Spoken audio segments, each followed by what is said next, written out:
Bueno, entonces vamos a iniciar ya. Son las 1:10 para las que están esperando. Perdón por la demora, ¿verdad? La idea era como dar chancecito para que varios se conectaran.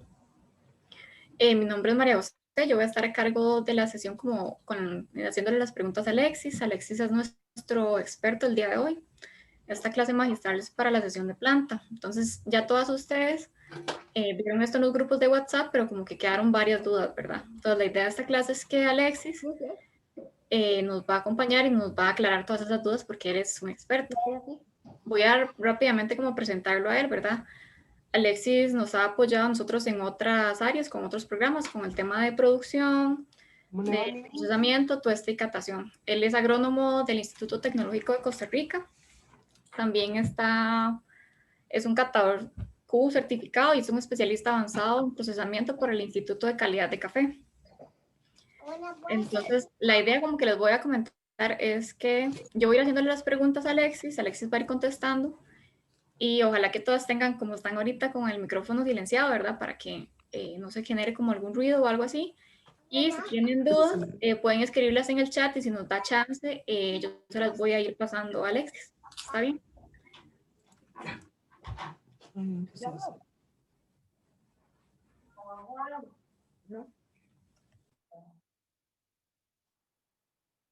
Ahora slide.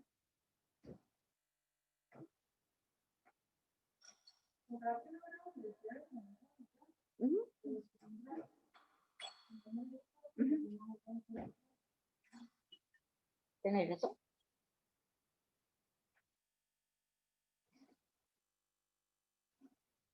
Está horrible. Bueno, ¿qué pasó? Se pegó. No se ha pegado. Marjorie, estamos esperando que Alexis se nos una y ya arrancamos con la sesión. Buenas, Bienvenido. buenas. Ya que estoy de regreso. Qué dicha tenerlo aquí. Muchas gracias por darnos el espacio. Bueno, yo no sé si ya me presentaste, tuve que salir un segundito. Sí, ya te presenté un poco. Si quieres contarnos algo más, dale. Bueno, no, mi nombre es Alexis Calvo, yo soy ingeniero en agronegocios. Tengo, digamos, en experiencia en café, eh, cuando uno, y me imagino que a muchos de ustedes les pasa, que cuando uno es de tradición cafetalera, entonces cuesta mucho responder esa pregunta, ¿verdad? Entonces muchas veces lo que hago es que digo que soy cafetalero de cuarta generación, ¿verdad? Entonces, eh, eh, al igual que muchos de nosotros, pues mi familia durante muchísimo tiempo se ha dedicado a eso. Entonces, pues gracias a Dios para nosotros es una bendición porque nos impulsa a los que queremos profesionalizarnos en este ámbito, ¿verdad? Entonces, pero bueno, ya centralmente he sido catador, soy catador internacional de QGrader, soy procesador internacional también certificado. Tengo 2 certificaciones internacionales en procesamiento, o la más importante de ellas es con el CQI, el Q Processing, en la cual estoy en nivel avanzado. He sido catador de actividades, tasa de excelencia durante 10 años. He sido juez internacional en diferentes concursos. Entonces, bueno, hemos estado aquí bien vinculados, ¿verdad? Actualmente funjo como gerente general de una organización de productores, ¿verdad? Más que nada un centro agrícola, el Centro Agrícola Cantonal de Desamparados. Y aquí, bueno, dirijo varias iniciativas, dentro de ellas un beneficio de café. Entonces, pues ahí estamos bien vinculados con este sector y para mí es un honor estar compartiendo con ustedes el día de hoy, ¿verdad? Espero que lo que yo les pueda aportar pues sea de gran ayuda para todas sus actividades, ¿verdad? Muchas gracias, Alexis. Bueno, vamos a empezar, ¿verdad? La idea es que yo voy a ir haciéndole las preguntas y usted ahí nos va contestando. Si las Perfecto. productoras tienen otras dudas, ellas las van a escribir en el chat y si nos da chance, yo se las voy a ir también como comunicando. ¿Está bien? Bien. Ok. La primera pregunta que tenemos por acá, todo el tema sobre planta. Entonces, la primera que tenemos ¿es imprescindible dejar las hojas secas debajo de las plantas? Bueno, eso prescindible, como prescindible, Imprescindible. O sea, sí eh, o sí tenemos que hacerlo o podemos no hacerlo, Alexis. digamos que depende de la dinámica o el concepto que ustedes tengan de producción, ¿verdad? Si ustedes están pensando en un concepto, digamos, amigable o sostenible, ¿verdad? Entonces, pues sí, es la mejor práctica, ¿verdad? Porque hay que recordar que, que la tierra en sí es un activo, ¿verdad? Todo lo que nosotros invirtamos en ese elemento tan importante para el desarrollo de las plantas, repercute no a corto plazo, sino que son inversiones que se dan a largo plazo. El tema de la hojarasca, pues hay que verlo de ese modo, ¿verdad? Si yo tengo una práctica que busca sostenibilidad, en la cual yo enriquezco mis suelos con técnicas más ecológicas, ¿verdad? No tendría sentido que yo haga una remoción de esos elementos tan importantes, digamos, a nivel de, de, de compostaje, ¿verdad? Natural en el terreno. Pero si mi práctica es extensiva, ¿verdad? Es una práctica que no se mide tanto por la calidad, sino que por la productividad. De repente, lo más usual es ver terrenos limpios, ¿verdad? Sin cobertura de ningún tipo, ¿verdad? Sin hojarasca ni arbences, ¿verdad? Entonces, eh, digamos, pensando, hay que primero centralizar el enfoque productivo en el que yo quiero estar, ¿verdad? Y a partir de ahí, pues, si mi enfoque es cafés más especializados, que sean sostenibles, ¿verdad? Que tengan una menor afectación, ¿verdad? En el ecosistema, pues entonces dejarlo a hojarasca es la mejor práctica que se puede tener, ¿verdad? Aportando también otros elementos a ese compostaje natural en el terreno. Okay, okay. Alexis, ¿y qué tan bueno es abonar el cafetal con gallinaza y con cal? Pues es muy bueno, ¿verdad? Eh, siempre y cuando ese insumo, ¿verdad?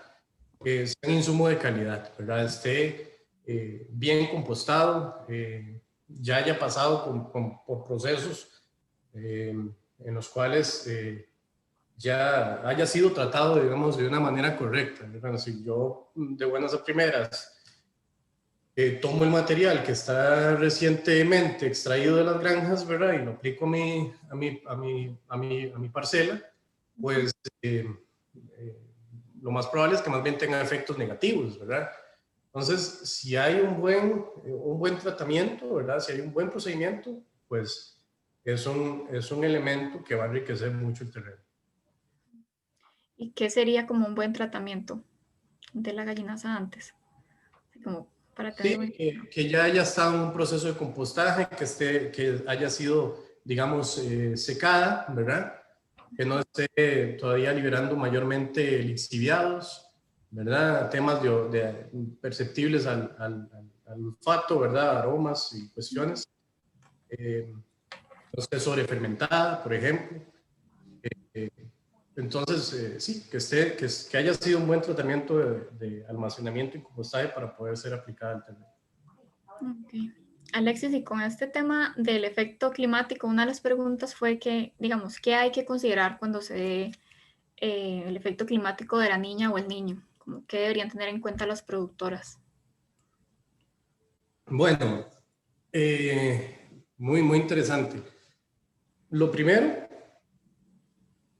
es que esto modifica nuestra planificación anual de la finca, ¿verdad? tenemos un año en el cual vamos a sufrir de mayor, o que podemos predecir, digamos,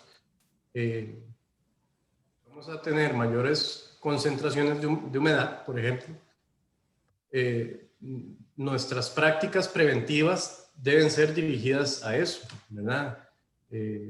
Ya ahí tendríamos que, en nuestra planificación, saber que los esfuerzos para controlar hongos que afecten el cultivo tienen que ser mayores, ¿verdad?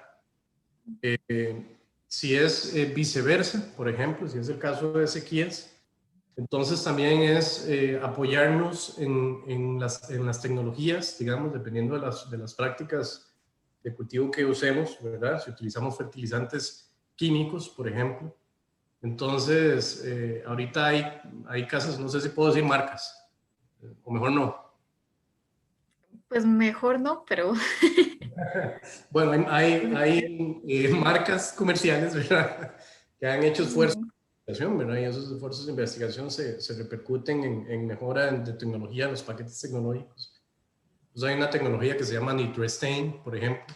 Entonces, ¿qué viene a favorecer el NitroStain? Bueno, el NitroStain ayuda a que en los fertilizantes que tienen bases nitrogenadas, ¿verdad? Haya una mejor retención de ese nitrógeno, ¿verdad? Y que no venga a hacer que yo lo aplique por efectos de la sequía, entonces utilice mucho porcentaje de ese nitrógeno, ¿verdad? Entonces, esas tecnologías permiten a que yo haga aplicaciones en mi cultivo y ante la eventualidad de tener condiciones más secas, ¿verdad? Por estos efectos, poder, digamos, tener un mayor aprovechamiento de los elementos que son aplicados en el fertilizante.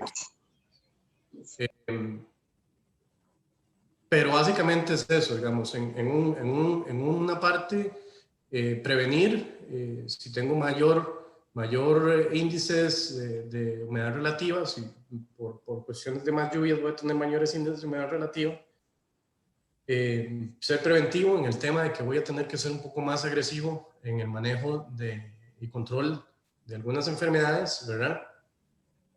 Y por el otro caso, tal vez en el tema de la sequía, lo que más afecta, en mi opinión, es el aprovechamiento de los nutrientes, ¿verdad? Entonces ahí tenemos que valernos de las tecnologías que actualmente pues ya se disponen, ¿verdad? Por diferentes casas comerciales y diferentes investigaciones que se han dado a través del tiempo. okay. Tal vez después sí nos puede mandar la lista, pero después. Ok. Alexis, y por ahí, ¿cuál es la diferencia técnica entre fertilizante y abono? Porque a veces se usan como de manera indiscriminada y existe una diferencia entre ellas. ¿Cuál es? Sí, desde un punto de vista técnico, pues hay una diferencia. Desde un punto de vista práctico, no la hay, ¿verdad? Yo creo que para tener la definición más clara, desde un punto de vista técnico, tal vez es decir, fertilizante químico y abono orgánico, ¿verdad? Que al final es un tema más centrado en la composición de la materia, ¿verdad? Y que hay que desligar, por ejemplo, de esas definiciones, las enmiendas, ¿verdad? En este caso, la CAL, por ejemplo, que es una enmienda que contribuye en la modificación de aspectos particulares en el terreno, ¿verdad? Como lo es la acidez, el pH. Pero a diferencia, yo diría que central tal vez es su composición, ¿verdad? Una viene de una fuente, digamos, más orgánica y otra es un compuesto químico, un conjunto de sales, ¿verdad? También es importante, bueno, recalcar que en términos prácticos, ¿verdad? Se puede decir que tienen la misma finalidad, ¿verdad? Entonces, la finalidad es fertilizar, ¿verdad? Modificar el terreno para hacerlo más fértil, ¿verdad? En un punto de vista técnico, entonces sí ahí tenemos otra diferencia, que es el margen como para ponerlo así, el margen de acción, ¿verdad? Entonces, un fertilizante químico, digamos, va a venir en condiciones más balanceadas, ¿verdad? Con nutrientes, una fórmula, ¿verdad? Específica, ¿verdad? Y esta especificidad va a impactar en un mayor metabolización de la planta de esos nutrientes en específico y por ende una alteración de su ciclo, ¿verdad? Lo cual repercute al final, que es la finalidad de los fertilizantes químicos, una mayor productividad, ¿verdad? Por el otro lado, cuando hablamos de un abono orgánico, estamos hablando de un compuesto que si bien puede ser muy bien elaborado, con muy buenas técnicas, no tiene una base estándar, ¿verdad? Sino que va a depender de qué tipo de elementos estoy yo incorporando, por ejemplo, un bocache, de qué tratamiento le di, ¿verdad? Y al final eso no representa una base estándar y que no necesariamente todo lo que está ahí va a venir a satisfacer todas las necesidades nutricionales de la planta, ¿verdad? Yo tal vez me inclinaría por esa definición tal vez más práctica para poder Alexis, diferenciar. cuando hablamos de abono más orgánico, ¿podríamos decir que todo el abono es orgánico? No necesariamente, que era otra de las dudas que las productoras tenían. Sí, en mi opinión, todo bueno tiene una base orgánica, ¿verdad? Habrán ya sintetizados que se manejan a nivel industrial, que ya se les llama fertilizante, pero al final, igual tiene una base orgánica, ¿verdad? Un alga ya es una base orgánica, Se entonces escuchó. me pareciera diría que sí, ¿verdad? ¿Usted puede repetirme la respuesta? Es que alguien encendió el micrófono y como que se escuchaba ahí combinado. Sí, les decía que tal vez, en mi opinión, aunque también hay criterios encontrados referente a eso, en mi opinión, sí, todo abono tiene una base orgánica, ¿verdad? Y a pesar de que hay ya marcas o, ¿cómo se llama? Sí, marcas o artículos, digamos, ya sintetizados, digamos, o tal vez industrializados, ¿verdad? Eh, de productos, ¿verdad? Que ya más bien se les llama fertilizantes, ya no se denominan como abono. A pesar de que ya hayan esos sintetizados, tal vez más desarrollados por una casa comercial, igual tienen una base orgánica, que es un alga, ¿verdad? Entonces, yo diría que sí, ¿verdad? Por aquí tenemos dos preguntas más. Una sería, ¿cuál sería la forma más adecuada de usar el abono orgánico y el abono químico y si se podrían combinar? Se pueden combinar, por supuesto. De hecho, para mí es de las mejores prácticas, digamos, eh, aportar una mejora al terreno desde un abono orgánico, ¿verdad? Y reforzar la productividad desde una base química, ¿verdad? La mejor forma de aplicarlos, vamos, habría que ver un poco más el contexto, ¿verdad? Si se refiere tal vez a la técnica en aplicación, ¿verdad? Y de eso podríamos hablar muy extendidamente, de técnicas de aplicación, de instrumentos, de las mediciones, de los análisis que hay que hacer al terreno para hacer esas técnicas de aplicación. Eh, Alexis, pero tal vez si es en el manejo conjunto de ambos, ¿verdad? Como todo. Perdón, me ibas a decir algo. sí, que la productora dice que es sobre técnica, tal vez como mencionar una o dos técnicas así, porque, o si usted gusta, después podemos hacer un videito para tener como esa información más detallada. Como usted dice que te podemos hablar tanto sobre el tema. Sí, de eso podríamos hacer una sesión, de hecho, pero tal vez, no sé, para responder, Ujú. eh, Si es en el manejo conjunto, como todo, ¿verdad? Como creo que hay que hacerlo así. Usted para poder aprovechar bien un nutriente, ¿verdad? Necesita, digamos, espacio entre comidas. Si usted hace de repente toda su alimentación en un solo tiempo, ¿verdad? Entonces probablemente su organismo no logre aprovechar el 100% de esos nutrientes que usted le está aportando, ¿verdad? Entonces, lo mismo sucede con las plantas, ¿verdad? Y es que ahí no hay que alejar que son organismos vivos. Entonces, es bueno las etapas de distanciamiento, ¿verdad? Hay que tomar en cuenta que en la parte de los abonos orgánicos es un nutriente que está quizás en algún porcentaje en menor proporción metabolizable por la planta, va a requerir aún de algún tiempo y alguna acción biológica, ¿verdad? Para que se convierta en nutrientes que la planta sí pueda movilizar. Y estos son muy favorables en el sentido de que cuando hay tiempos muy prolongados donde yo no estoy nutriendo la planta con fertilización química o fertilización foliar, eso va a ser nutrientes que la planta va a ir aprovechando a lo largo del tiempo de una manera más lenta, ¿verdad? En el caso de los fertilizantes foliares, entonces, químicos, sean granulados al terreno o foliares, va a ser una acción inmediata, ¿verdad? El compuesto se diluye, ¿verdad? En el agua. Y una parte de esa materia se va a profundizar, ¿verdad? Probablemente no la absorban la planta, también por efectos de los niveles de pH del terreno, entonces no va a ser también aprovechable. Pero lo que sí obtuvo la planta, lo va a aprovechar en el momento, ¿verdad? De hecho, el efecto, si usted ve una deficiencia y usted hace la aplicación, el efecto no se prolonga por más de 15 días, ¿verdad?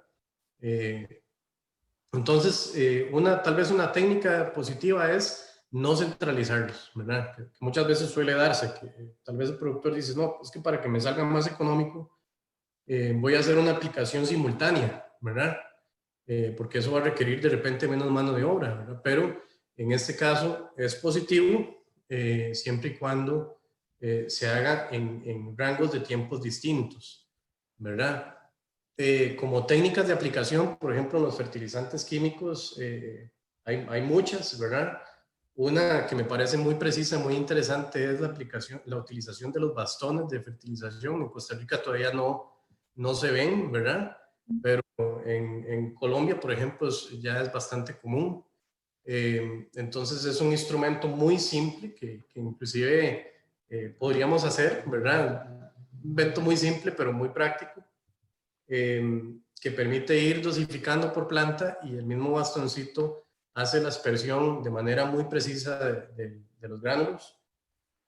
Y eso se va haciendo planta a planta, ¿verdad? Entonces, lo importante es aplicar siempre en la banda de fertilización, ¿verdad? Y que ante todo, ¿verdad? Ante las aplicaciones de cualquier tipo, haya un análisis de suelo, ¿verdad? Un análisis de la condición de la planta también para saber qué niveles de nutrientes debería yo aportar a mi cultivo, ¿verdad?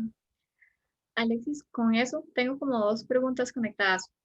Primero, una de las productoras pregunta que si el uso de bioles es más efectivo en el suelo o foliar. ¿Usted qué piensa sobre eso? Okay. A mí me gusta particularmente el efecto foliar, ¿verdad? Particularmente de los bioles. De hecho, como práctica personal, he ido quitando una de las fertilizaciones químicas anuales y sustituyéndola por una fertilización foliar utilizando netamente bioles. Ahí tal vez acompañado de algún triazol para el efecto, para control de rollo. Y eso me ha dado muy buenos resultados, no solo a nivel de la condición física de la planta, sino que a nivel de tasa. Entonces, yo particularmente recomiendo mucho, pero sí he sentido un poco, un mayor efecto o un efecto más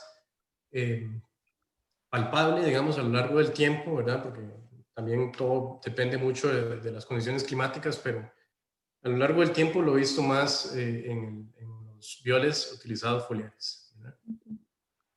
Ok. Ahora que estábamos hablando del tema de cuándo hacer análisis de suelos, ¿verdad?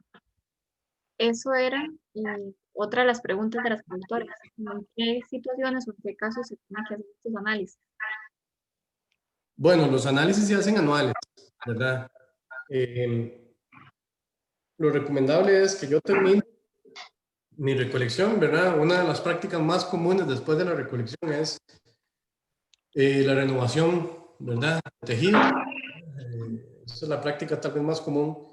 Entonces, en esa misma etapa de renovación de tejido, o sea, la poda, ¿verdad? O la renovación como tal, hacer los muestreos distribuidos en el terreno. Ya sabemos que hay técnicas para eso en función de que si mi terreno es plano o si es una ladera o si es una meseta, ¿verdad? Hay diferentes técnicas para hacer ese muestreo y hacer el cuarteo, ¿verdad? También es muy importante el cuarteo de las muestras para llevar al laboratorio, digamos, una muestra estadística bien homogénea que permita la interpretación apropiada de las condiciones, ¿verdad? Del terreno.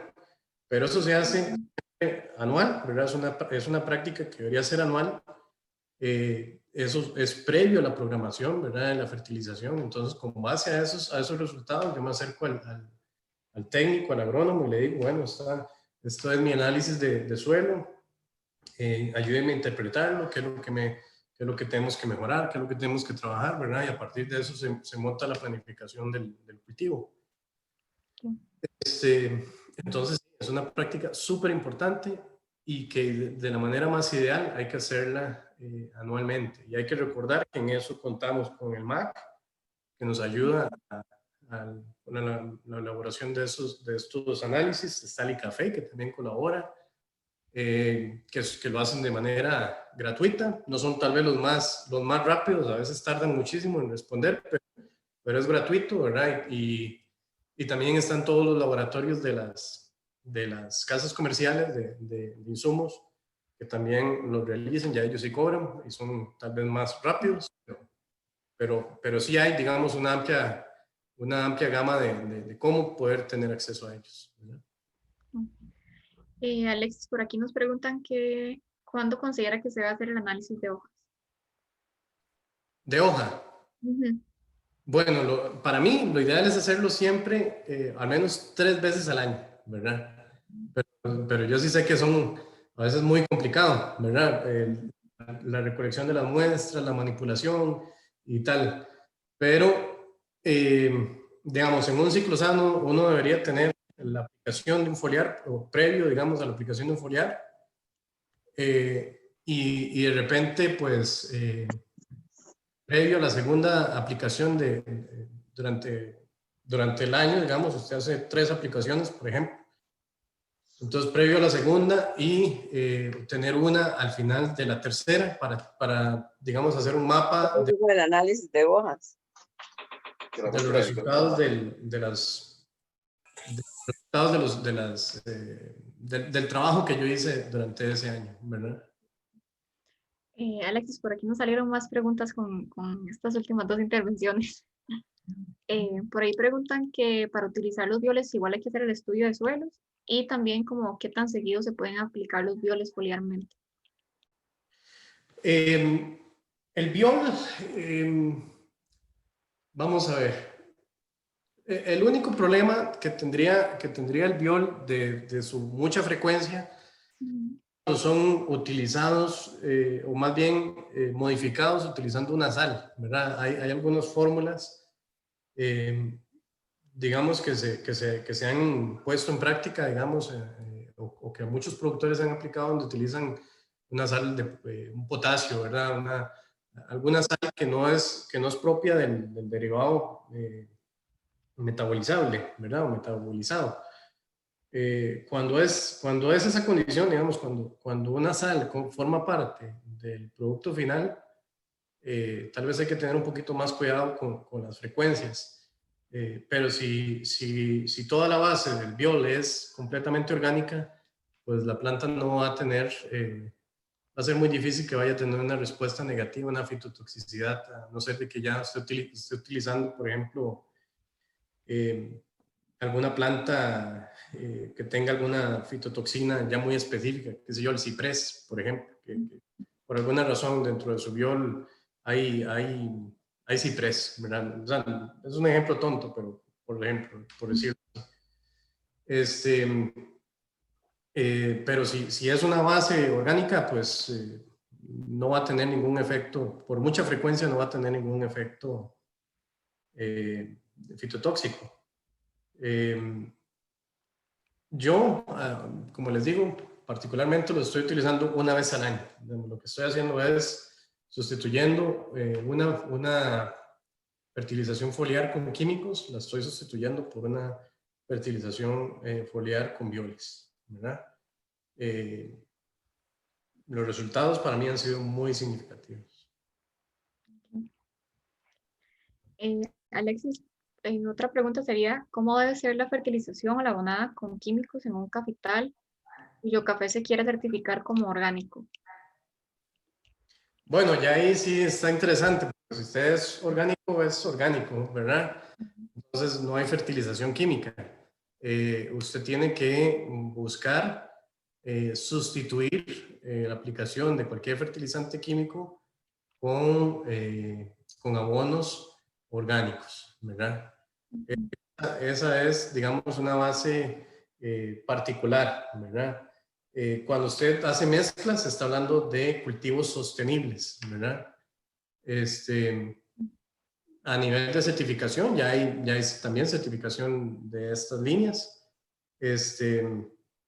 Pero, sí, si usted busca una fertilización orgánica cumpliendo con toda la norma de lo que orgánico significa, no utiliza productos químicos. Ahora, para un cafetal no orgánico, ¿se usa algún producto de etiqueta roja? Sí, sí, eventualmente, dependiendo de lo que usted quiera, de lo que usted quiera incidir, ¿verdad? Los productos de etiquetas o los productos restringidos, pues tienen la finalidad de afectar, ¿verdad? O disminuir una plaga, un patógeno en específico, ¿verdad? Puede ser un hongo, puede ser una bacteria, puede ser un insecto, ¿verdad? La cuestión con los productos restringidos, ¿verdad? Etiquetas amarillas o rojas, es su uso responsable, ¿verdad? Yo los aplico en función de que voy a controlar algo en específico, ¿verdad? Y tomando en cuenta de que muchas veces esos productos tienen esa denominación no porque vayan a tener un efecto nocivo tal vez en la planta, sino que más bien son riesgosos para quien los aplica, ¿verdad? Entonces, en mayor grado afectan más a la persona como tal, ¿verdad? Que los efectos posteriores, ¿verdad? Muchos de ellos, por ejemplo, ni siquiera no tienen niveles, digamos, de sistemicidad para llegar a los granos, por ejemplo. Entonces, no es que el consumidor los va a percibir o los va a recibir, ¿verdad? No son tan transportables, digamos, esas moléculas para poder llegar hasta el fruto. Pero por supuesto que se pueden usar. Obviamente que mucho cliente internacional ve negativo el uso de algunos pesticidas en específico. Ya vemos el caso de los glifosatos, ¿verdad? Si ustedes me lo preguntan a mí, pues yo les digo que es un tema de popularidad, ¿verdad? Yo personalmente no he visto ningún estudio serio, ¿verdad? Serio, desarrollado Emma, una empresa bien responsable que demuestre que los glifosatos son cancerígenos, ¿verdad? Al menos yo personalmente no lo he visto. Pero a nivel de popularidad, pues la utilización del glifosato ya está siendo muy condenada, inclusive por muchos compradores, ¿verdad? Lo mismo ocurre con el paraquat, ¿verdad? Otro herbicida que ya toma ese matiz, ¿verdad? Inclusive hay muchos clientes, ¿verdad?, de café que te dicen, no te compro un solo grano de café que haya sido cultivado en una parcela que se le haya aplicado paraquat, ¿verdad? Pero bueno, más allá de eso, ¿verdad?, que es un tema más de mercado, la aplicación es posible siempre y cuando, o más bien tomando la previsión de hacer aplicaciones responsables, ¿verdad? Si yo no tengo una incidencia alta, por ejemplo, de roya, no es necesario que yo utilice un ciprosol, ¿verdad? Yo podría utilizar una molécula un poquito más, digamos, por decirlo de alguna manera, dócil, o un hexaconazol, ¿verdad? Entonces, ese es el manejo, digamos que debería ser más responsable que deberíamos de tener en nuestros cafetales, ¿verdad? Tanto para seguridad nuestra como para seguridad de los que trabajan con nosotros. Alexis, y con el tema de la sombra, hay como dos preguntas, que sería, ¿qué tipo de árboles se recomiendan para dar sombra? Y la otra sería, ¿qué cantidad de árboles se recomiendan para dar sombra por hectárea? Y si tiene como datos. Si tiene datos, bien, y si no, como nada más la opinión como experto. Sí, igual, eso es una pregunta bien interesante. Tipo, indudablemente, las fabáceas, ¿verdad? ¿Qué son fabáceas? El poró, el guava, la mayoría de los árboles que producen vainas, ¿verdad? Hay un árbol, no me acuerdo ahorita, Hinoquae. Hinoquae le dicen en algunas zonas, no sé si alguien lo conoce, si lo sabe, pues nos lo dice. En otras zonas del país les dicen, creo que indio pelado es un árbol que él va descascarándose, ¿verdad? Su corteza es como un papel, ¿verdad? Entonces, conforme va teniendo ciclos de crecimiento, va liberando esa corteza. Eso es una fabácea, ese arbolito es una fabácea, pero sin embargo ese no tiene un buen efecto en el cultivo de café, ¿verdad? Entonces, lo que quiero llegar a esto es que no todas las fabáceas son positivas, pero sí la mayor cantidad de ellas, ¿verdad?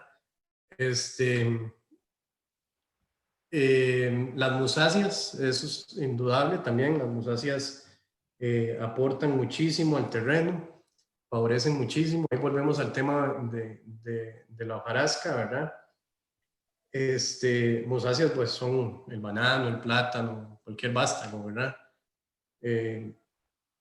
Esos son musáceas. Y bueno, otro aspecto positivo, ¿verdad? Referente al aporte bueno, más bien voy a centrarme en eso. ¿En qué son positivos, verdad? Las musáceas y las fabáceas, bueno, en la acción que van a tener en el terreno, ¿verdad? Y cómo van a favorecer el cultivo. A mí particularmente me preguntan que si es bueno tener frutales en el café, ¿verdad? Y si esos frutales van a modificar la taza, ¿verdad? Entonces, ante esa pregunta, si es bueno tener frutales, por supuesto. Mientras más diversidad biológica usted tenga su cafetal, más interesante va a ser, ¿verdad? A nivel, digamos, viéndolo posteriormente a la taza. Ahora me preguntan, bueno, pero si yo tengo naranjos, ¿verdad? Yo tengo cítricos, naranjas, ¿el café va a saber a naranja? No, no, nada que ver. O sea, hay que recordar que en primer grado, el café silvestre, ¿verdad? Es una planta que en África, allá en Cafa, donde fue descubierta, se encontró en una zona montañosa, ¿verdad? Entonces es una planta que biológicamente se desarrolló para ser cultivada bajo la sombra, ¿verdad? O sea, para sobrevivir y tener buenas condiciones de vida bajo la sombra. Entonces, el elemento sombra es muy importante. Pero también hay que recordar que el café, casi en un 80%, se reproduce, para ponerlo así tal vez sencillo, a través de él mismo, ¿verdad? No, el café no requiere del polen de otra planta para generar una semilla fértil, ¿verdad? Sino que en su flor, ¿verdad? Están las dos estructuras, digamos, sexuales, ¿verdad? Que propician la generación de una nueva semilla y por ende una nueva planta. Entonces la polinización cruzada no tiene ningún efecto significativo en el café. Entonces las flores del naranjo, por ejemplo, que es una teoría muy interesante que se ha dado, las flores del naranjo son órganos reproductivos distintos, no calzan con las flores del café. Y aunque llegue la abejita y tome polen de la flor del naranjo y llegue a la flor del café, por polinización el café no va a saber a naranja, ¿verdad? ¿Qué es lo que hace que el café tome sabores a naranja? Bueno, lo que lo hacen son, en un grado, los precursores de sabor que se dieron desde la generación de metabolitos en el ciclo de Krebs, en el proceso de fotosíntesis, ¿verdad? Y los procesos biológicos que se dieron posteriores en el manejo post cosecha, ¿verdad? Esos son los que, esos dos elementos son los que me van a generar los precursores de sabor que al final cuando yo tuesto se transforman en otras sustancias y entonces ya el café me da sabores a naranjas o a chocolate o a caramelo, o miel o a todos estos descriptores que los catadores utilizamos. Pero que las naranjas se pudran no es el punto central. El punto central es que las naranjas se pudrieron, ¿verdad? Generaron materia orgánica. Esa materia orgánica generó una amplia gama de nutrientes, ¿verdad? Que la planta pudo aprovechar, ¿verdad? Y al final eso se transformaron en metabolitos, ¿verdad? En precursores de sabor en el grano, ¿verdad? Pero si usted hubiera tenido papaya, ¿verdad? El café no iba a saber a papaya. O si tiene banano, no va a saber a banano. Son las condiciones, ¿verdad? Son los nutrientes que están disponibles y cómo en ese año, ¿verdad? En ese ciclo, la planta los metabolizó y generó esos sabores en específico. Y referente a la cantidad,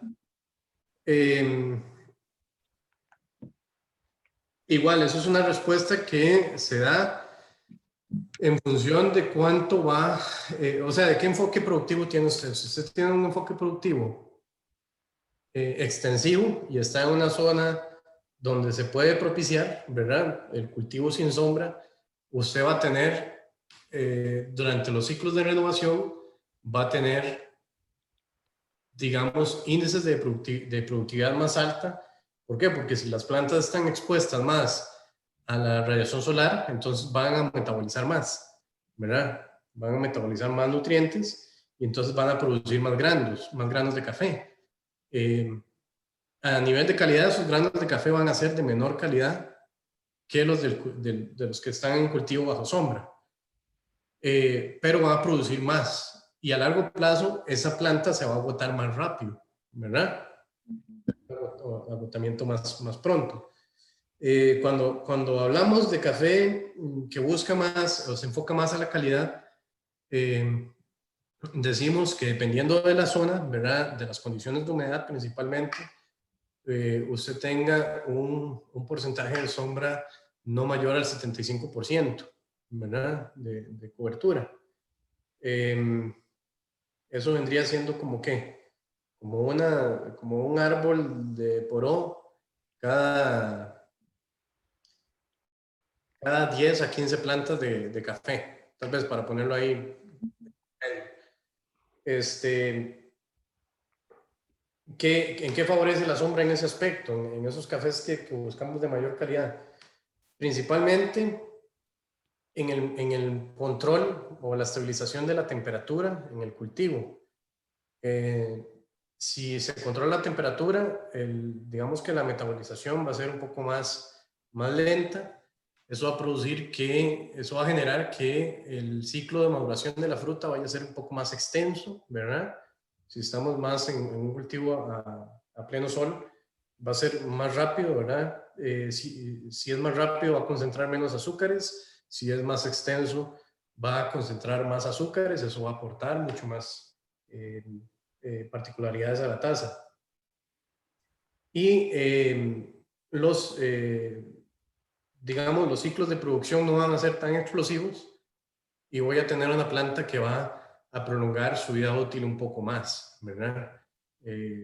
Ese poco más promedia, digamos, dependiendo de la zona y de las condiciones, como les digo, pero podría propiciar una o dos cosechas más, a diferencia de un cultivo extensivo, ¿verdad? Entonces, por ahí van las variables en cuanto al uso de sombras, que también es un tema del cual se podría desarrollar mucho más, pero... De aquí podríamos sacar varios temas para cada sesión, digamos. Sí. Alexis, y por aquí nos preguntan que cuáles árboles se recomiendan en el uso de barreras de viento y qué piensa usted sobre el uso del ciprés. El uso del ciprés. Bueno, el uso del ciprés es problemático, bastante. El principal problema del ciprés es, digamos que la hojarasca cuando se pudre en el terreno, ¿verdad? El ciprés naturalmente genera un inhibidor de germinación y de crecimiento, ¿verdad? Entonces, esa materia orgánica, ¿verdad? Llegará el momento, dependiendo, cuando ya es una capa significativa, llegará el momento en que empieza a afectar al café, ¿verdad? Empieza a afectar el café. Esa sustancia en específico que se genera ahí no permite que los tejidos de crecimiento, los tejidos meristemales se desarrollen y a largo plazo pues también tiene efectos en la productividad porque esa sustancia inhibe, digamos, la formación de yemas florales, ¿verdad? Entonces, sí, particularmente no es lo más positivo el uso de esas coníferas en el café. Y en cuanto a barreras de viento, pues todos los cáñamos, las cañuelillas, ¿verdad? Yo he visto muy buenos resultados.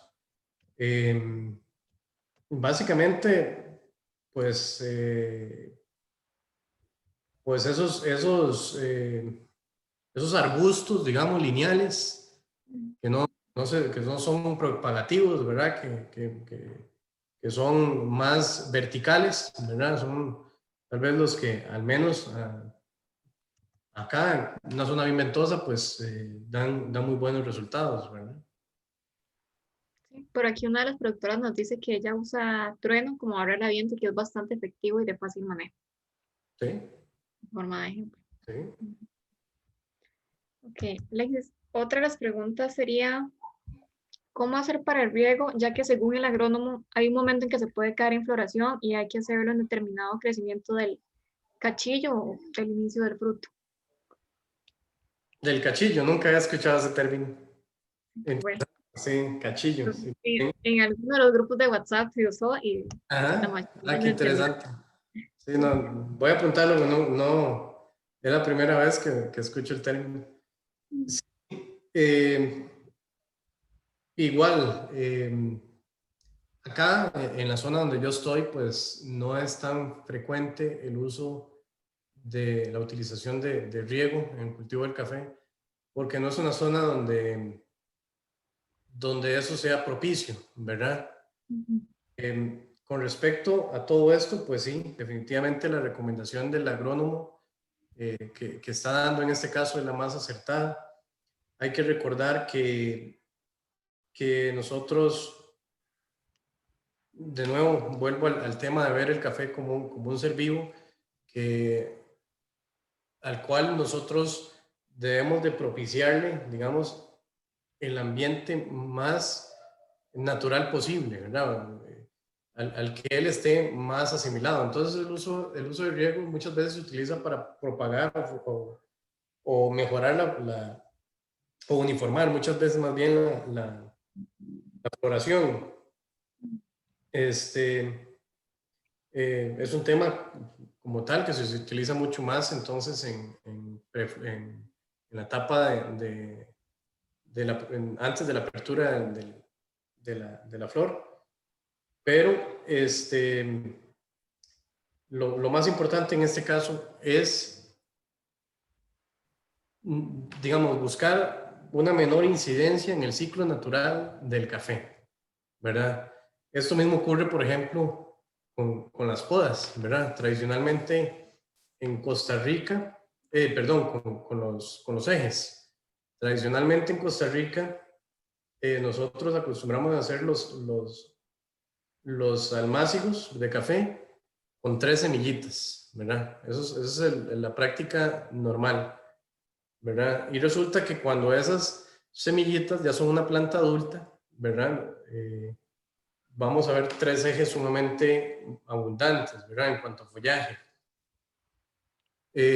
A nivel tal vez de esquema, entonces eso nos da la sensación de mayor productividad, ¿verdad? Voy a tener, en teoría, 3 ejes de plantas produciendo en un espacio reducido.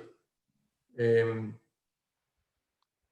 digamos, para empeorar el panorama, muchas veces podamos esa planta, esos 3 ejes, y resulta que a los 3 ejes les dejamos 2 hijos a cada uno, entonces ya no van a ser 3 ejes, ¿verdad? Sino van a ser 6 ejes. Y así, ¿verdad? Y así se deteriora el ciclo natural de la planta. ¿Por qué? Porque la planta, ¿qué generó? Una fruta. Y cuántas semillas tenía esa fruta? 2. Naturalmente, ¿cuántos ejes debería tener una planta de café? 2, ¿verdad? Yo puedo una planta, yo puedo esos 2 ejes. ¿Cuántos ejes debería dejarle para que sea naturalmente el ciclo de vida de la planta? 2 ejes, ¿verdad? Solo 2 hijos. Y entonces, pues, también estas cuestiones de riego, como estas técnicas que estoy hablando, de los ejes, de las plantas, se dan muchas veces buscando esa mayor productividad, ¿verdad? Que produzca más, que haya más apertura floral, que sea más uniforme esa apertura floral, ¿verdad? Para que las maduraciones también al final sean homogéneas. Pero a nivel también de calidad, eso repercute y lo que debería tal vez ser más apropiado es darle un ambiente menos estresante, digamos, menos, eh, eh, digamos, menos poco usual a la planta, ¿verdad? Y propiciar a que tenga un desarrollo, digamos, por decirlo así, más natural, ¿verdad? Alexis, también tenemos esta pregunta que dice, ¿cuántos años puede producir frutos las bandolas? Y esta pregunta se dio porque nosotros usamos una imagen en el grupo WhatsApp y como que generó duda, ¿verdad? Entonces voy a proyectar la imagen para que las demás productoras puedan verla, a ver si usted nos puede como resolver esta duda. Ah, muy bien. Sí, para mí es un tema interesante, ¿verdad? Bien interesante la consulta.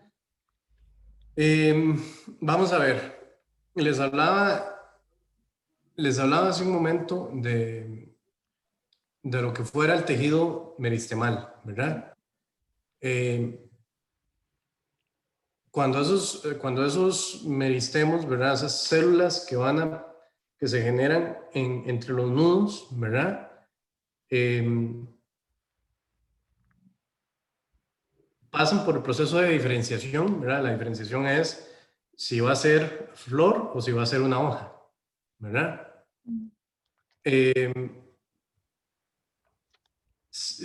Cuando pasa ese proceso, ¿verdad? Ya se diferencia, la planta determina que en ese meristemo se va a desarrollar una hoja, ¿verdad? O se va a desarrollar una flor, ¿verdad? Esa flor completa su ciclo, ¿verdad? Se da la apertura floral, en ese momento se da la fertilización del óvulo en la semilla. Pasando ese proceso, entonces la fruta madura, ¿verdad? Y es recolectada. Yo me recuerdo una anécdota de mi papá que siempre lo regañaba a uno cuando uno no cogía el café correctamente, ¿verdad? Entonces, uno llegaba a la fruta madura y tal vez muchas veces agarraba la bandola hacia atrás, ¿verdad? Entonces, si usted la agarra hacia atrás, usualmente se viene la fruta con el pedúnculo, ¿verdad? Con esa, no sé cómo lo llamarán, pero esa pedacito, ¿verdad? De tejido que lo adhiere a la planta.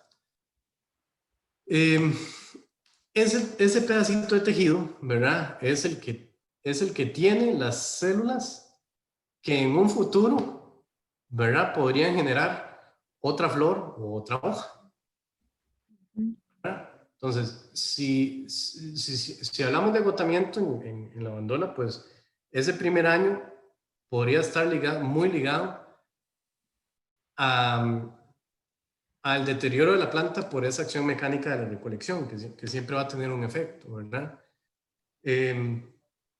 Entonces sí se podría, se puede dar, no tal vez como está en la ilustración, donde dice que en un año o al siguiente año, digamos, entonces esa parte de tejido no va a producir, ¿no? Sí produce, ¿verdad? Sí produce si se cuidó ese tejido durante la recolección, ¿verdad? Pues inclusive vemos plantas que tienen plantas que pueden tener 8 años, ¿verdad? Y aún en esas porciones aún hay formación de tanto floral como hojas, ¿verdad? Pero si ese tejido se retira por esa acción mecánica, ¿verdad? O por la acción de una bacteria o de un hongo que mate esa porción del tejido, entonces sí, ya ahí sí no va a poder recuperarse, ya no va a generarse una nueva hoja o una nueva flor, ¿verdad? Pero sí hay que tomar en cuenta que la planta tiene ciclos de vida, ¿verdad? Y lo que sí es correcto tal vez de la ilustración es que el ciclo de producción de un tejido ronda entre los 3, digamos, y 4 años, dependiendo de las zonas. Si nos vamos a zonas como Turrialba, por ejemplo, vamos a tener una agotación del tejido mucho más prolongada que la que tenemos aquí en Tarrazú, por ejemplo. Entonces ahí vamos a tener una prolongación mayor del deterioro en cuanto a la vida útil, digamos, de la planta. Pero con respecto tal vez al ciclo, digamos, como tal, de crecimiento, en función de que posteriormente esas porciones de la planta van a ir produciendo menos y menos y que los tejidos nuevos, digamos, los brotes tiernos, van a ser más productivos que los brotes eh, más antiguos. En eso sí estaría yo totalmente de acuerdo.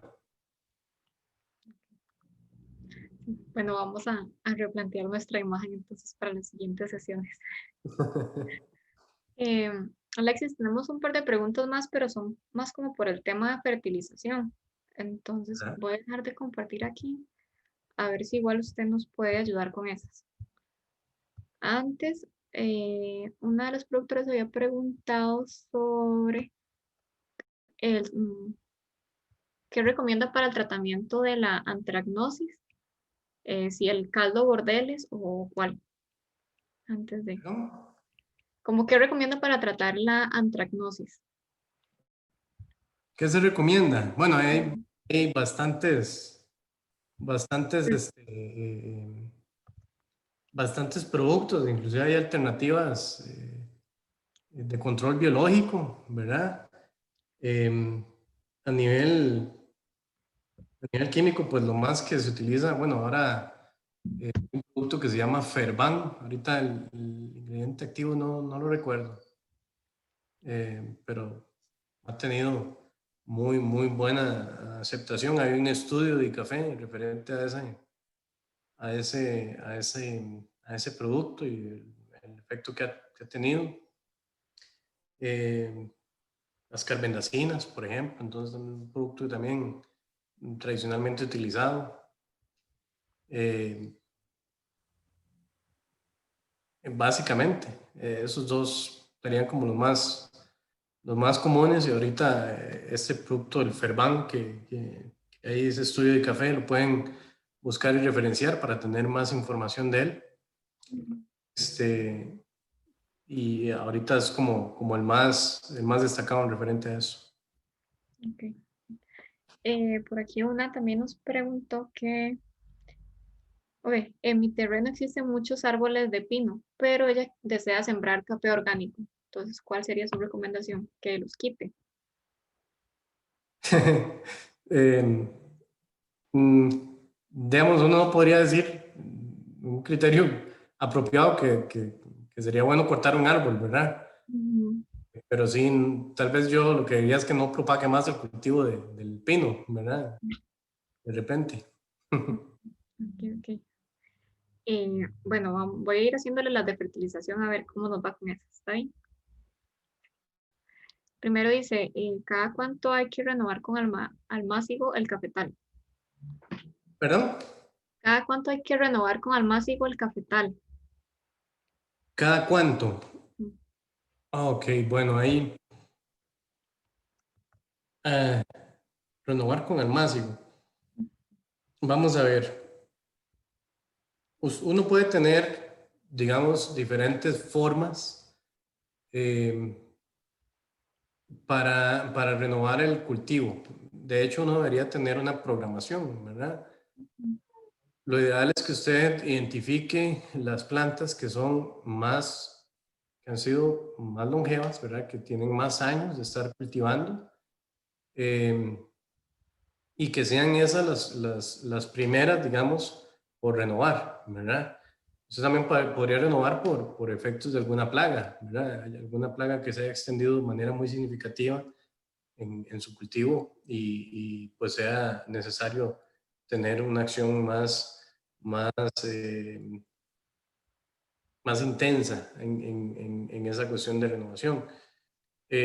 Lo ideal es que usted programe su finca, ¿verdad? Si usted tiene una hectárea, entonces programe cuánto está produciendo esa hectárea, ¿verdad? Y en función de cuánto está produciendo esa hectárea, usted puede decir, bueno, de los ingresos que me genera esta hectárea, estos son los costos, ¿verdad? De producir esa cantidad de fanegas.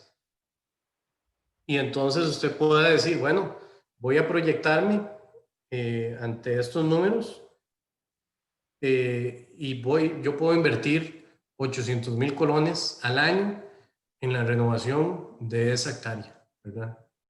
Pueda que esos 800,000 colones le alcancen para un cuarto de hectárea, pueda que le alcancen para media hectárea, ¿verdad? Eh, pero lo más importante es que ese análisis usted lo haga pensando en que lo que va a seguir produciendo esa hectárea le va a permitir a usted hacer la renovación, ¿verdad? Eh, y sostener la actividad como tal, ¿verdad? Entonces, esa debe ser la programación que se debe hacer. Iniciando por las plantas que son más longevas, o sea, que tienen están más agotadas porque tienen más años productivos. Aquí en Costa Rica es muy común encontrarse plantas que tienen hasta 30 años de estar produciendo, cuando la vida útil, digamos, en teoría, o el agotamiento del cultivo del café no debería ser más de 10 años, ¿verdad? Entonces, por ahí va el asunto de las renovaciones. Usted la puede hacer sectorizada, o sea, puede agarrar la hectárea y dividirla en 4 y decir, este lote, este primero es el que voy a renovar, dejo estos 3, ¿verdad? Puede utilizar la técnica de entresacado, es decir, voy renovando algunas plantas que voy identificando entre las calles, ¿verdad? Puede hacerla por calles, perdón, ¿verdad? Por hileras. Entonces usted dice, bueno, vamos a renovar esta hilera. Desactívelo. Y después vamos a renovar la cuarta, ¿verdad? Entonces, hay diferentes técnicas. A mí, en lo particular, prefiero las que son más ordenadas, ¿verdad? Si yo tomo un elote, por ejemplo, y lo divido en 4, tomo esa primera fracción, yo sé que a ese lote yo puedo llegarle puedo identificar bien dónde está, ¿verdad? Puedo identificar bien todas las plantas nuevas. A esas plantas nuevas yo puedo darle la atención que requieren, ¿verdad? En cuanto a todos los cuidados, ¿verdad? Pero si yo lo hago así, al azar, digamos, seleccionando una u otra planta, entonces de repente alguna plantita ahí se me olvidó y no le eché el fertilizante o el foliar que requería, ¿verdad? Cuando era preciso. Y la segunda vez que pasé, entonces sí me acordé de la plantita, entonces sí la atendí. Entonces, digamos que ahí podrían darse efectos de mayor o menor eficiencia en cuanto al resultado de esa renovación, ¿verdad? Pero esas son las diferentes posibilidades que hay. Ok. Alexis, ¿cómo se desija adecuadamente si es momento de floración para no afectar la producción? Sí, lo ideal es no digamos, en términos de lo ideal, es no tener ojalá ningún trabajo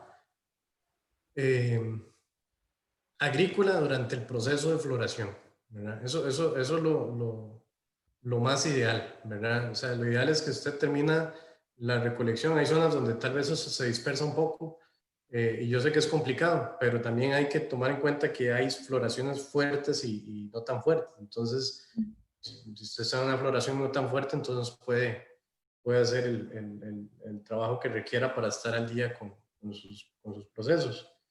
Pero sí, lo ideal es tal vez en el ciclo de floración, digamos, principalmente cuando se dan las aperturas florales, más bien no tener, digamos, ningún ingreso inclusive al cultivo, ¿verdad? Okay. Una pregunta también que se presentó mucho durante las sesiones fue ¿cuáles son los hijos que se deben deshijar y cuál es la cantidad exacta?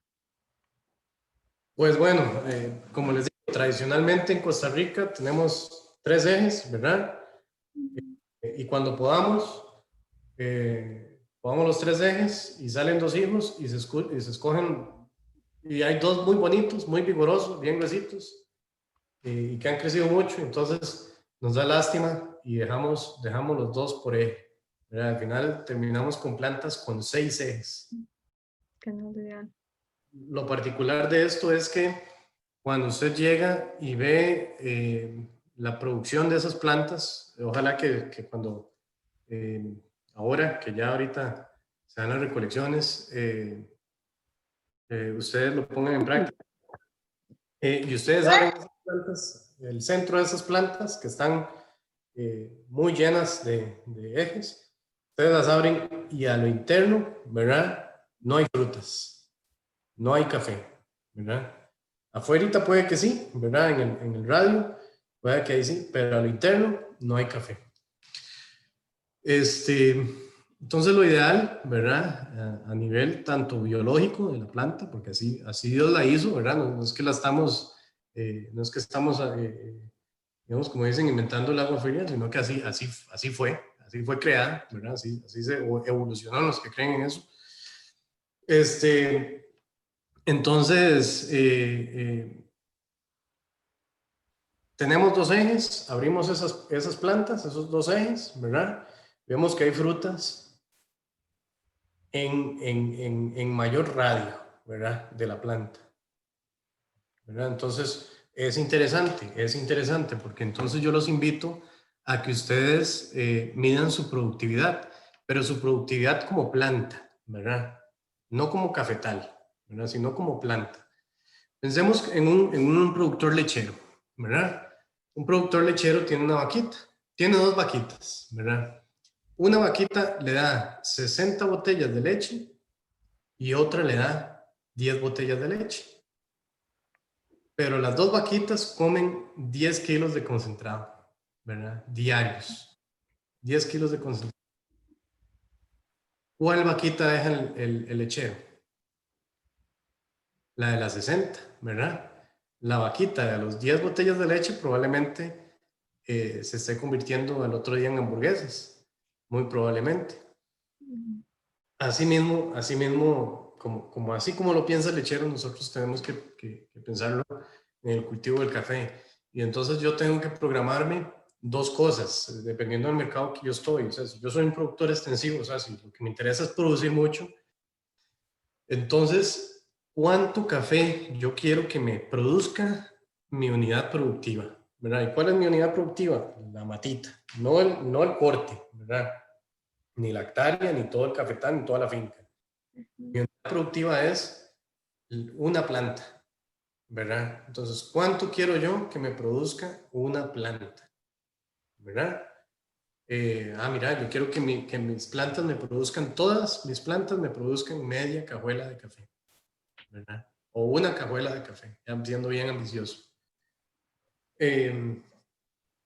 Y el otro enfoque que podría hacer, se podría dar a ustedes, ¿qué calidad quiero en mi café? ¿Verdad?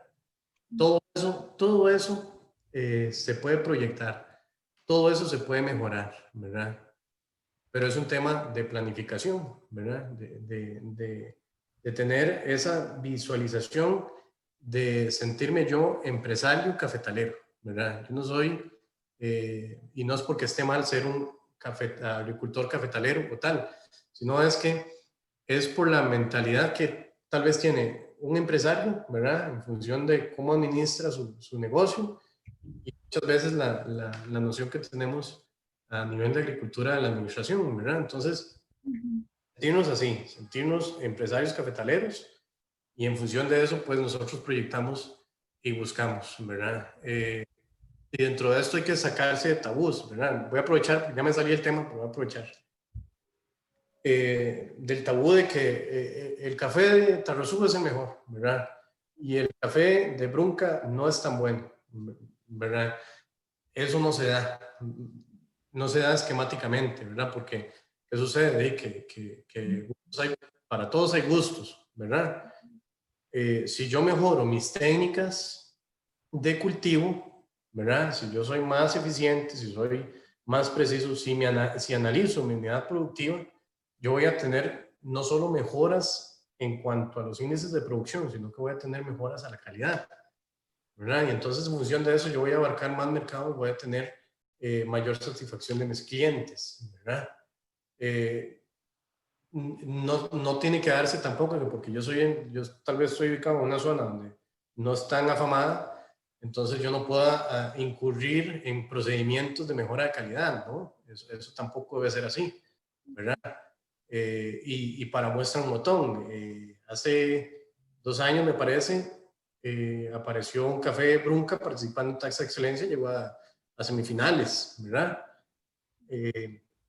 Entonces, digamos, algo importante que tenemos que recalcar como productores es que no encasillarnos, ¿verdad? No meternos así en ese cubo de que estas son mis técnicas, eso es lo que yo siempre he hecho, eso es lo que, ¿verdad? Sino que también pensar en las posibilidades y que siempre podemos mejorar, ¿verdad? Y en función de eso, entonces vamos mejorando todas estas prácticas y entonces vemos y vamos analizando nuestras unidades productivas y entonces vemos que tener 2 ejes es mejor que tener 3. E inclusive puede llegar un momento en que ustedes me digan, vea, Alex, usted se equivocó. Yo descubrí que en mi finca era mejor tener un eje. Yo vi esas plantas con unos troncos así, ¿verdad? Súper vigorosas y los 360 grados de abajo arriba produciendo. Y café extremadamente bueno. Yo quiero que ustedes me digan, Alex, usted se equivocó en lo que nos dijo ese día, ¿verdad? Entonces, de eso se trata esto, ¿verdad? Entonces, en mi recomendación, pues que no hayan dos ejes, ¿verdad? No hayan más de dos ejes, siempre, en todo el periodo de vida de la planta. Pero también invitarlos a que ustedes mismos vayan analizando sus cultivos, sus plantas, pero como unidad productiva. Y entonces así van afinando sus técnicas y van poniendo a prueba lo que personas como yo les van diciendo, ¿verdad? Muchísimas gracias, Alex. Eso sería todo por hoy. De verdad, muchas gracias a las que vinieron, se quedaron, preguntaron y a Alexis por respondernos todas nuestras dudas. Ahí si alguna le quedó alguna duda, no duden en escribirnos y yo le voy a estar avisando a Alexis o mi compañera para ver si nos puede apoyar en algo más. La otra semana tenemos otra sesión de también clase magistral Nati, sobre finanzas. Entonces, por si acaso, y quedan algunas preguntas, ¿verdad? De algunas productoras, pero es porque son de otros temas, como nuevas variedades o fertilización, o, ¿verdad? Que son temas que vamos a ir viendo más adelante y que vamos a tener otros espacios de clases magistrales para eso. Para aquellas que se quedaron con dudas, en otros espacios de clase magistral se las vamos a resolver. Pero de parte de Alexis, yo creo que esto fue todo y fue de verdad un espacio muy provechoso. Y usted Bueno, no las ve, Alexis, pero todas están diciendo que muchas gracias. bueno, con mucho gusto. Un saludo a todas. Espero que estén muy bien y bueno, que sigan adelante. Un orgullo que hayan tantas caficultoras en nuestro país y que estén tomando pues la batuta de esas fincas cafetaleras y muy principalmente que ojalá que le estén transmitiendo ese amor a sus hijos, ¿verdad? A los chicos que van quedando por ahí para que en el futuro tengamos nuevos cafetaleros, ¿verdad? Así que muchas gracias a todos ustedes por el esfuerzo diario que hacen. Bueno, entonces nos despedimos. Espero que tengan un bonito fin de semana y ahí nos estaremos hablando entonces. Nos vemos. Nos vemos, hasta luego. Muchas gracias. Excelente.